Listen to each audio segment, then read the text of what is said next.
Salut à tous, j'espère que vous allez bien. Aujourd'hui, je veux vous parler de quelque chose qu'il faut absolument savoir et qui va multiplier par 15 vos chances de trouver une solution à votre problème, quel qu'il soit. Donc, ça paraît absolument fabuleux comme ça, et vous allez voir, c'est assez simple, mais très important de connaître ça. Donc aujourd'hui, c'est assez incroyable puisque quand on veut accéder à une connaissance, à quelque chose qu'on recherche pour résoudre un problème ou avoir une information, le réflexe aujourd'hui, c'est de taper sur un moteur de recherche sur Internet et de chercher les informations disponibles sur ce sujet.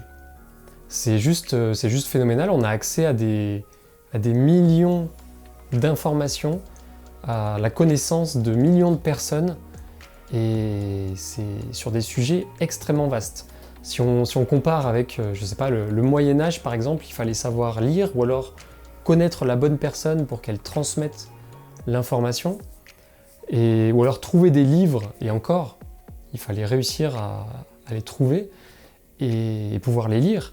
Donc l'accès à l'information était extrêmement limité, alors que maintenant, c'est juste très très facile d'accéder à la solution d'un problème sur lequel on a besoin de réponses, on a besoin d'informations. Donc c'est vraiment magique, et c'est le réflexe que la plupart des gens ont aujourd'hui, voilà, c'est de taper uniquement sur Internet et de trouver une solution à son problème. Le problème c'est que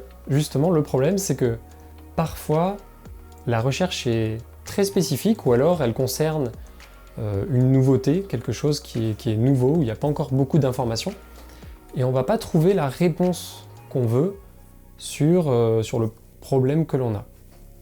Et donc on ne va pas trouver de solution.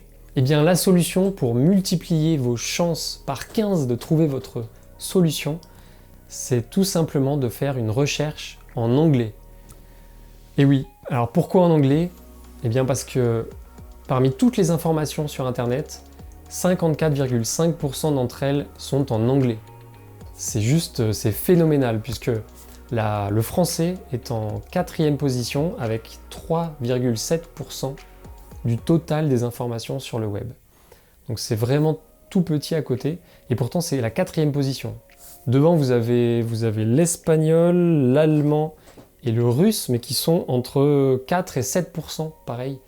Ils représentent seulement 4 et 7% des informations sur le web chacun, quand l'anglais représente 54,5% des informations. Donc c'est colossal, et moi j'ai vu vraiment la différence, puisqu'il y a ça 2 ans à peu près, j'ai commencé à faire des recherches en anglais, et maintenant aujourd'hui j'ai pris vraiment le pli, je fais d'abord mes recherches en anglais, et on accède à beaucoup plus d'informations, et surtout beaucoup plus d'informations de qualité, récentes, sur des sujets parfois très pointus. Donc c'est vraiment très intéressant si vous avez parfois des recherches qui n'aboutissent pas, vous ne trouvez pas votre solution, essayez en anglais. Alors évidemment la limite c'est de pouvoir, on se dit, parler anglais, mais pas forcément, puisque maintenant la plupart des navigateurs, quand vous ouvrez une page dans une autre langue, notamment l'anglais, ils vont vous mettre en haut un bouton traduire cette page. Donc si vous cliquez dessus, vous allez avoir une traduction de la page qui n'est pas parfaite, mais qui permet de comprendre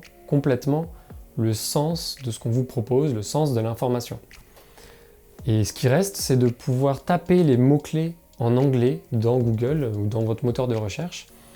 Et donc pour ça, il faut que vous vous rendiez sur un service de traduction comme Google Translate ou un dictionnaire ou Word with Friends, qui est un très bon site.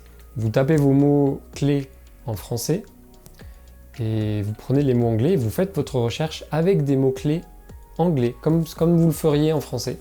Et là, vous avez votre recherche en anglais qui va aboutir, et vous pourrez ensuite traduire les pages et accéder à x15 vos chances de trouver une solution, et de meilleure qualité. C'est surtout moi la qualité qui m'a frappé, c'est qu'on accède vraiment à des articles, ceux qui sont devant, vu qu'il y a encore beaucoup plus de concurrence, ils sont vraiment très qualitatifs. Et voilà, vos chances de trouver une solution sont même certainement encore supérieures. Donc voilà, pensez-y la prochaine fois que vous butez, que vous ne trouvez pas la solution à votre problème, essayez la recherche en anglais. Et si vous parlez un petit peu anglais, ça devient encore plus facile. et vous pourrez vite prendre le réflexe de le faire parce qu'on accède vraiment à des informations très très intéressantes. Vous verrez ça. Voilà, bah écoutez, c'était une petite astuce mais qui peut avoir de très grands résultats sur votre vie. Donc n'hésitez pas à essayer. En attendant, moi je vous dis à la semaine prochaine pour de prochains contenus. Ciao!